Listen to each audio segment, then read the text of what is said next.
बजे से। आज 8 बजे हवन हुआ, उसके बाद दफ्तर का मुहूर्त हुआ, बाबा मुंगीपा के आशीर्वाद लिया। और जब से ही आप काफिले के तौर पे पूरे तुसाम शहर में ये राउंड लिया है कि मुझे इस बात की खुशी है कि इतने बुजुर्ग बुजुर्ग आदमी भी सारे के सारे मुझे आशीर्वाद देने के लिए आए हुए हैं।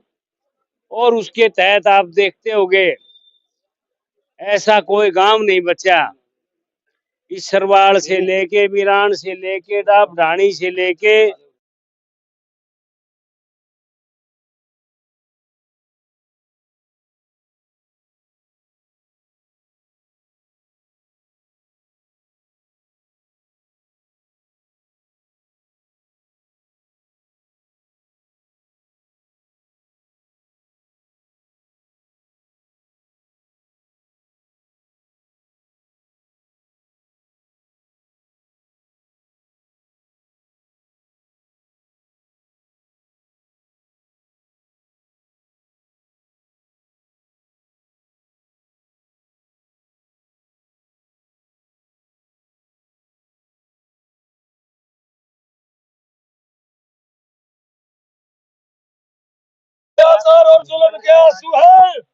क्योंकि क्योंकि मैं तो भाई आपने मेरा 12 साल से 10 साल से बीजेपी में था और 5 साल से जो विधायक का काम था सैकड़ों करोड़ रुपए मैंने हल्के में कराए। और तो शाम मुख्यमंत्री के सामने भी मैंने कहा सैनी कि भाई आपने मुझे दियर लगवाए, ये दायित्व तो मैडम किरण चौधरी का था 5 साल। मैं तो हार गया था, बहाना मार सकूं था, लेकिन मैं तो आपके बीच में रहा, एक दिन भी छुट्टी नहीं करी मैंने। अब तो मैंने सैकड़ों करोड़ के मुख्यमंत्री के सामने कहा। अब इस तरीके से जब मैडम को महसूस हो गया कि भाई पिछली बार भी हार रही थी, शशि नारायण ने मिली भगत कर हरा दी। आप जानते हो आप लोगों ने 56-57 हजार वोट दिए, लेकिन साजिश के तहत किया। अब देखा ही वो फिर जीतेगा भाई, खसमाना हो गया। तो अब क्या बीजेपी में बड़े नेताओं से मिलके अरे भाई मेरी टिकट कटवा दी। मैं ऊपर गया तो उन्होंने मिला भाई मनोहर लाल खट्टर जी ने कहा भाई शशि 4 महीने पहले तन टिकट दी थी, लेकिन भाई मैडम आ गई तो भाई इवन को तो हमने बड़ी नेता है उन्होंने कहा है कि भाई मैं 12 टिकट बीजेपी ने जीतवा दूंगी, सरकार ला दूंगी। तो भाई मैं तो छोटा सा कार्यकर्ता था, इसलिए उन्होंने राज्यसभा भी बीजेपी ने जो मोदी जी की नीति थी परिवारवाद को बढ़ावा नहीं देंगे, वहीं जाके सीट राज्यसभा भी दे दी और या मेराड़ी भी दे दी।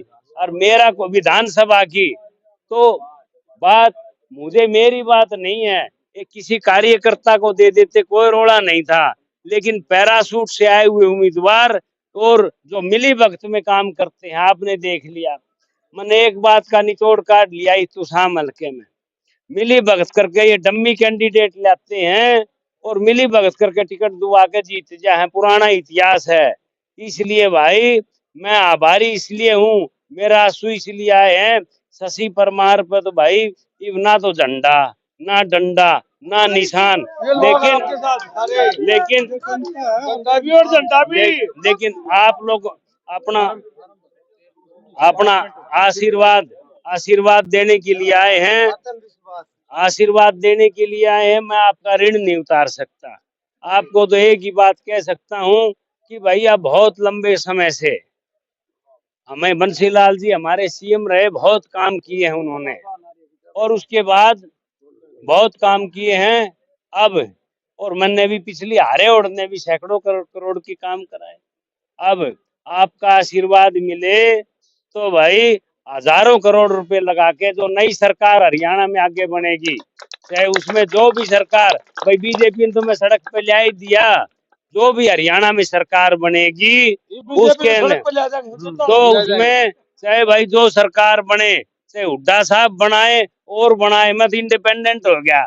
और पिछली बार 12 एमएलए इंडिपेंडेंट आए थे तो रणजीत इंडिपेंडेंट बन के बना कि नहीं बिजली मंत्री। तो भाई इबकाड़ है वो 20 के करीब आएंगे, दोनों पार्टी टिकट गलत दे रही हैं। क्यों दे रही है गलत? कांग्रेस में भी यो हाल है, ये कितना भारी बेचारे देखो। मैंने मेरा साथी है कमल सिंह ने बहुत मेहनत, पुराना परिवार है, कितनी मेहनत करी कांग्रेस में, किसान आंदोलन को खड़ा करने वाला वो आदमी है। तो अभी रुक जाओ, मैं बाद में करूंगा। वो किसान आंदोलन को खड़ा करने वाला आदमी कमल सिंह रहा, वो भी बेचारा मायूस हो गया और घर ने बिठा दिया। और ये हमारे जिला परिषद के चेयरमैन है मलिक साहब को भी पार्टी में मिला दिया, और कांग्रेस में फिर भी वे बेचारों को नहीं दी। ख्याल यार, ये नौजवानों कितने थे कांग्रेस में, 20 की लाइन लग रही थी, उनको भी नहीं बनाया। क्यों नहीं बनाया? कि यहाँ मिली भगत से, परिवारवाद से ही रोड़ा है यो। अब आप गहराई में जाओगे तो आप इसी गहराई देखें। क्यों? क्योंकि वो सारे ने एक ही बात बताई, नुमला जी अनिरुद्ध चौधरी की टिकट खातर तो मैडम किरण चौधरी अड़ रही है। वो कहती है, शैलजा जी को कहा, सुरजेवाला को कहा कि भाई यो अनिरुद्ध आ जा तो ठीक हो जा, कोई कोई कोई डम्मी कैंडिडेट आ जाए तो वह दुआई, इसलिए दुआई है। सुनो, मेरा तो इतना ही बात है कि तो शाम के आप अपना आशीर्वाद रख के, धन्यवाद।